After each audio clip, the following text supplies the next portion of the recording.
திருப்பத்தூர் மாவட்டம். இந்த திருப்பத்தூர் மாவட்டத்தில் கிட்டத்தட்ட அதிமுக கூட்டணியில் போட்டியிடக்கூடிய டி.க. ராசா அவர்கள் வெற்றி வாய்ப்பு அதிகமாக இருப்பதாக இந்த தேர்தல் களம் நமக்கு சொல்கிறது.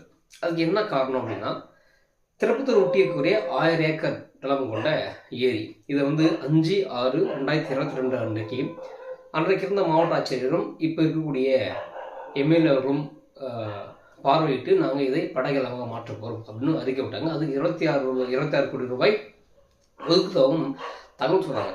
இதை பெரிதும் எதிர்பார்த்தா அந்த திருப்பத்தூர் மக்கள் ஏமாற்றம் அடைஞ்சிருக்காங்க. அவங்க சொல்கிறது என்னன்னா, எப்பவுமே திமுக இப்படிதான் ஏமாத்துது, எப்போ வந்தாலும் திமுக நல்ல விஷயத்தை சொல்லும், அதுக்கப்புறம் ஏமாத்தும், அது வாடிக்கையாகி விட்டது, அதனால் இந்த மாதிரி நாங்கள் திமுக வாக்களிக்க மாட்டோம். ஏன்னா திருப்பத்தூர்லேயே சுற்றுலாத்தலம் ஒன்று தான், அது ஏலகிரி மலை. அந்த ஏலகிரி மலை கூட இங்கிருந்து சாமானிய மக்கள் போதும் கொஞ்சம் கஷ்டமாக இருக்குது. என்ன காரணம் அப்படின்னா, போகிற வழியிலேயே காவல்துறை இருப்பதனால் லைசன்ஸு, ஹெல்மெட்டு இந்த மாதிரி நிறைய கெடுபிடி பண்ணுறாங்க. அதனால் பாமர மக்கள் போகிறது அஞ்சுறாங்க. மற்றபடி வெளியூர்ந்து வரக்கூடிய ஆட்கள், பெங்களூர்ந்து வரக்கூடிய ஆட்கள் எங்களுக்கு மட்டும் தான் அது சாதகமாக இருக்குது, நாங்கள் போகல. அதுக்காக நம்ம காவல்துறை குறை சொல்வதில்லை. ஆனால் எல்லாருக்கிட்டையும் எல்லா விஷயமும் உதயமாக இருக்காதுல்ல.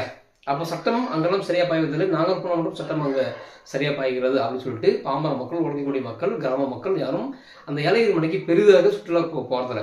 அப்போ இது கீழே இருக்கிறதுனால என்ன ஆகுன்னா, படசார்கிட்ட வண்டி, தள்ளு வண்டி வச்சுருக்கிறவங்க, கடை போடுறவங்க, இவங்களுக்குலாம் பெரியது வரப்பிரசமாக இருந்திருக்கும். அது மட்டும் இல்லாமல் பொதுவாகவே திருப்பத்தூரும் சரி, வானமலும் சரி, இப்போ எங்கள் ஊர் வானமலாம் நீங்கள் பார்த்தீங்கன்னா ரயில்வே ஸ்டேஷன் அங்கே தான் நடைபயிற்சி பண்ணுறாங்க. அப்போ வாணியம்பலம் அவ்வளோ பெரிய நகரத்துக்கும் நடைபயிற்சி இல்லை. அப்போ இதை விரிவாக்கம் செய்து நடைபயிற்சிக்காகவும் பண்ணால் பொருளாதாரம் உருவாகும் அப்படின்னு எதிர்பார்த்த இந்த நிலையில் மண்ணள்ளி போட்டதுனால அந்த மக்கள் ரொம்ப வருத்தத்திலையும் கோபத்தில் இருக்கிறாங்க. அப்போ தானாகவே மக்கள் சொல்லக்கூடியதுனா, இந்த மாதிரி நிச்சயமாக நாங்கள் திராவிட முன்னேற்ற கழகத்துக்கு வாக்களிக்க மாட்டோம், அதன் கூட்டணி கட்சிகளுக்கும் வாக்களிக்க மாட்டோம் என்ற உறுதியோடு அங்கே இருக்கிறாங்க.